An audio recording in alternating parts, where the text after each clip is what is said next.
જય શ્રી કૃષ્ણ મિત્રો, આજે આપણે વાત કરવી છે અરણ્યકાંડ ભાગ 1। શ્રી રામચંદ્રજી, સીતાજી અને લક્ષ્મણજી ચિત્રકૂટમાં નિવાસ કરી રહ્યા છે।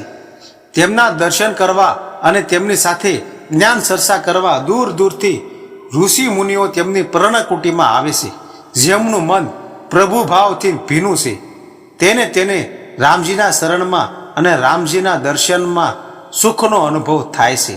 પણ આ બાજુ દેવો વિચારે છે કે હવે પોતાનું કામ થશે, રાવણનો સંહાર થશે અને ભય મુક્ત થવાશે। એ વિચારથી પ્રસન્ન છે અને એશોર આરામથી મસ્ત થઈ ગયા છે। ઇન્દ્રને જયંત નામનો દીકરો હતો। અતિ ભોગ વિલાસ અને સાહેબીના જોરે તે જ્યાં ત્યાં ભટકતો રહેતો, ભમ્યા કરતો। એ વિચારે છે કે શા સારું તે દેવો રામજી આટલી ખુશામત કરે છે। મને તો એ સામાન્ય માનવી લાગે છે અને સીતા પણ એક સામાન્ય બાય હોય એવું લાગે છે। મને તો એમનામાં કોઈ પ્રભુત્વ જેવું દેખાતું નથી। આવો વિચાર કરીને રામ સીતાના પ્રભુત્વની પરીક્ષા કરવાની ઈચ્છા થઈ અને તે ચિત્રકૂટમાં પરીક્ષા કરવા આવ્યો। સ્વભાવ અને સંસ્કાર જન્મથી જ માણસમાં આવે છે। ભોગ વિલાસમાં ઉછરેલાની બુદ્ધિ વ્યાપક તત્વનો વિચાર કરી શકતી નથી અને એના જ કુંડાળામાં ભીમા કરે છે। જયંત અહમથી વિચારે છે કે રામ સીતા વળી શું છે? સમૃદ્ધ તો હું છું। તુલસીદાસ કહે છે કે કીડી સમુદ્રનો તાર લેવા જાય તો શું થાય? સીતાજી સ્નાન કરતા હતા ત્યાં જયંત કાગડો થઈને પહોંચી ગયો અને સીતાજીના પગમાં છાસ મારી દીધી। સીતાજી તો દયાની મૂર્તિ છે, તેમને તો જયંતને ક્ષમા આપી દીધી। પણ રામચંદ્રજીએ જયંતને ઓળખી ગયા અને જયંતની આ દુષ્ટતા જોઈને અપ્રસન્ન થયા। મોટા કુળનો છોકરો અને લાડકોડમાં ઉછરેલો એ આવા અલગાવારી વેડા કરે તે સીતાજી સહન કરી લે, પણ રામજીથી ના સહન થયું નહીં। એટલે તેણે પાઠ ભણાવવાનું નક્કી કર્યું। તેમણે એક તણખલું ઉપાડીને તેનું બાણ કરીને જયંતની પાછળ છોડી દીધું અને એકદમ એ બાણ અગ્નિરૂપ થઈને જયંતની પાછળ ઘસી આવ્યું। જયંત ત્યાંથી ભાગ્યો, પણ ભાગીને જાય ક્યાં?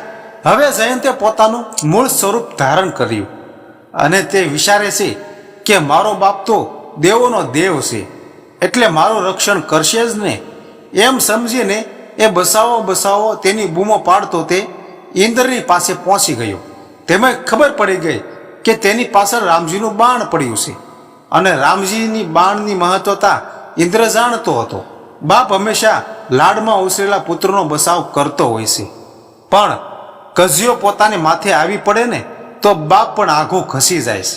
અત્યારના જમાનામાં પણ બાપ છાપામાં જાહેરમાં ખબર આપી દેશે કે છોકરો અમારા કહ્યામાં નથી, માટે તેની સાથે કોઈએ લેવડ દેવડ કરવી નહીં, અમે એને જવાબદારી નથી લેતા। ઇન્દ્રે જોયું કે જગદંબા જાનકીને આત્માનો જયંતે ભંગ કર્યો છે અને રામજીનો અપરાધ કર્યો છે, એટલે તેને દીકરાને કહી દીધું કે મારા ઘરમાં તું નહીં, તારું તું ફોડી ખા। તારી ખાતર રામજીની સાથે કજિયો વોરી લેવા હું તૈયાર નથી। જેના પર રામજી કોપાયમાન હોય તેની મારતા મૃત્યુ સમાન અને પિતા યમરાજ સમાન અને અમૃત ઝેર સમાન થઈ જાય છે। રામજીથી વિમુખ થાય તે કોઈને સંઘરે નહીં। મારાથી તો શું, બીજા કોઈનાથી પણ તેને હવે રક્ષણ મળે તેમ મારું નથી। તારું ભલું ચાહતો હો તો રામજીના શરણે હાલ્યો જા, એમની માફી માંગ।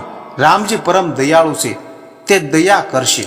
જયંતને હવે શાન આવી અને રામજીના સામર્થ્યનો હવે તેને ખ્યાલ આવ્યો। એની શક્તિ પર પોતે મુસ્કાતો હતો તેવા તેના પિતા પણ તેનો બચાવ કરવા અસમર્થ હતા। પાછળ ઘસી આવતા બાણને શ્રી રામને આણ દઈને એણે કહ્યું, હું રામજીના શરણમાં જાઉં છું અને તેમનું શરણ લઉં છું, ત્યાં સુધી તું થોભી જાય। જયંત ત્યાંથી દોડ્યો, રામજીની પાસે આવ્યો અને રામજીના શરણમાં ઢગલો થઈને પડી ગયો અને રડીને કરગરવા લાગ્યો કે પ્રભુ, મારી ભૂલ થઈ ગઈ છે, મને ક્ષમા કરો। હું માતાજીને ઓળખી શક્યો નહીં। મેં ક્ષમતા ગુમાવી હતી અને વિવેક ગુમાવી હું ભાન ભૂલ્યો હતો। હું તમારા શરણે આવ્યો છું, મને ક્ષમા કરો। રામજી તો મહાન કૃપાળુ છે, એમનું શરણ લેનાર મહાપાપી હોય ને તો પણ તરી જાય છે. તેમણે જયંતને કહ્યું, મારું બાણ ખાલી પાછું નહીં ફરે, પણ તારો જીવ લેવાને બદલે તે તારી એક આંખ લઈ લેશે. અને જયંત તે એક ચક્ષુ થઈ ગયું, જીવન ના ગયો અને આંધળો પણ ન થયો, અને માટે પ્રભુનો પાળ માન્યો.